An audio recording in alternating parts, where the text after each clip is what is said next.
Alright guys, so welcome back to our series of reviews and bashing. As you can see, I have all my minis lined up here today. I'm going to do something a little bit different today. I'm going to give you a comparison of the Redcat Volcano-16 to the Traxxas Teton Mini B and Mini T brushless. Now of course, out of all these buggies, or all these trucks and buggy and stadium truck, this one is the only one that is brushless, so this one's going to be the one that's quite a bit different. Mostly what we're looking at today is... Alright, so I'm back here. So I have drove all these. I'm going to give you my opinions on them. And I'm going to let you know how they stack up next to the Volcano-16. So, let's start with that. The Traxxas Teton. Between these two, I think the Teton is the slowest out of the Volcano-16 and the Teton. And the reason is, I believe the Volcano-16 actually has a bigger motor, and I could be incorrect. But yeah, I mean, if you look, significant size difference. There's the Volcano-16 motor, there's a Teton motor.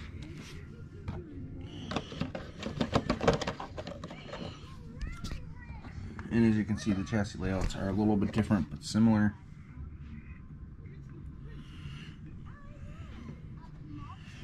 I mean, it's going to be totally different. It's going to be more close to this style, even though this one is brushless. So now, what I want to do, as you can see here for size comparison, this is wheel to wheel. And I do have the new Teton wheels, are just over there. I got the Traxxas Maxes in back, as you can see, the size difference from them too. But if you look at these, you can tell the sizes. So there's the Teton, there's the Volcano-16, there's the Mini B, and there's the Mini T brushless stadium truck. They all have different battery designs. This one's going to have more of a flat pack cell, 6-cell type style battery. This runs a 2S LiPo, this runs a 2S LiPo, and this will run a 2S LiPo. This is the only one that runs nickel metal. We have ran 2S labels in these, you can from box stock. However, box stock does not do it very well because they like to burn out motors unless you turn down the radio. If you want my honest opinion, I think the best looking out of the bunch is really the Volcano-16. I also dig the looks of the Mini T 2.0, but out of the Teton and the Volcano-16, which are two of the closest trucks I have here, I would say I like the Volcano's. Looks a lot better, just with the stripes and stuff it has. I've had my Teton a long time. On my Teton I have broke drive shafts, I have ripped out motors, things like that. The Volcano-16 I have yet to break anything. Now the next thing, guys, I want to talk about is just a little bit of price difference, because the price difference on these is a significant difference. So you got 130 ready to run out of the box, 100 ready to run out of the box with 2 batteries, 150 ready to run out of the box with 1 battery, and 200 ready to run out of the box with 1 battery. But this one is brushless, so that's why the price difference. But however, if you're looking to do brushless, I don't think it would be much harder to make this brushless for $100, honestly. And there's just one more quick little glance at them all.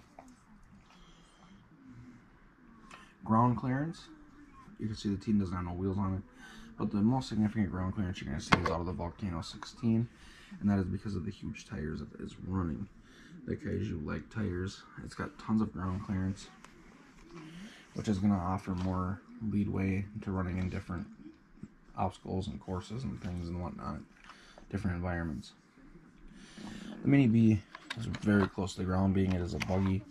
It is made more for a track, and the Mini T 2.0 is the same way, also made for a track, so quite a bit significant ground clearance, not much. What if we turn these sideways, going wheel to wheel, you can see the Volcano-16 is much longer. Wow. Dog's over here bothering me. The body on the Volcano-16 is also much larger, being it is a 16 scale. And that is the next thing I'm going to mention. For $100, ready to run with 2 batteries, you're getting a 16 scale RC truck.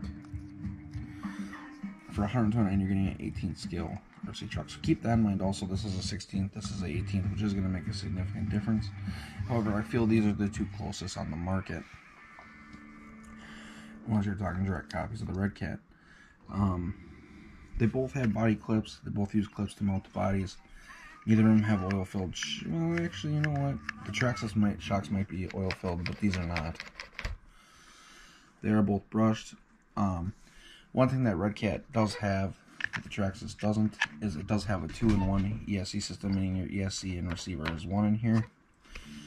And it also does use a weird servo setup, which could make it harder for some people to mount new systems in it. The Traxxas, however, does not. As you can see, I already did do an aftermarket servo on the Traxxas to make steering a little bit better, and the stock steering servo did go out. However, I've not seen issues from the Redcat yet.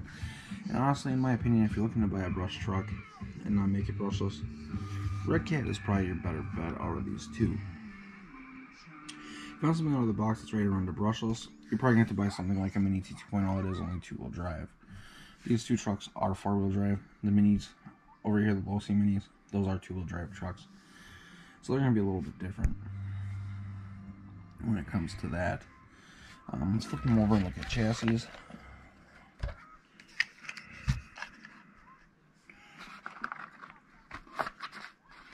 Here's where you will also see a significant difference between these. The Traxxas Teton, it's plastic. Redcat Volcano-16, plastic. Losi Mini T, metal. Losi Mini B, metal. And that's one of the things I've always liked about Losi's Minis. These newer Minis, is they do use a metal chassis, which is nice, but can cause bending. They can get bent depending on how hard you bash, but very unlikely in little trucks like these. So now I look at the chassis. If you look at the chassis, they're actually not much different about size. This is totally flat. The Redcat's is not, as you can see.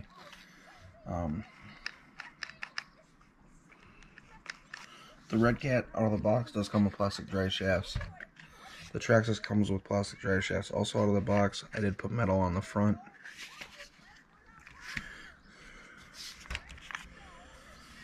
The Traxxas does run a Traxxas connector, and the Redcat runs a Dean's connector. Servo sizes are significantly different. The Redcat does not run a standard micro servo, it is a little bit bigger. The Traxxas does. And if I haven't mentioned it, the Traxxas also does have its own separate receiver. The Redcat does not, it's a 2-in-1 system. As far as working on the Traxxas is very easy, and it is not hard to do at all. And some stuff in here. It's been there forever probably. But it is not very hard to do at all to work on the Traxxas. I'm guessing the Redcat will also not be very hard to work on. Just being that it's a smaller truck, they're usually pretty easy to work on. It also does not look very difficult to get into your gears and whatnot in there.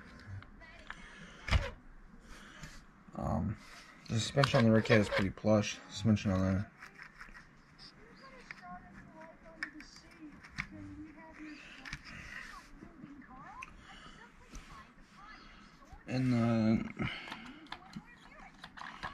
the Losis also do feel like they have oil-filled shocks, which the Redcat does not. They are non-oil-filled shocks.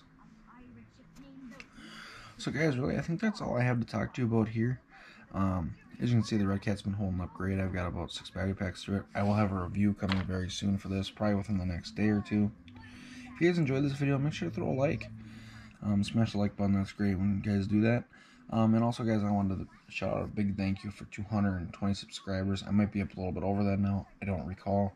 But thank you guys so much for that. I really appreciate when people subscribe. So make sure you subscribe and turn that bell on, guys. Thanks for watching.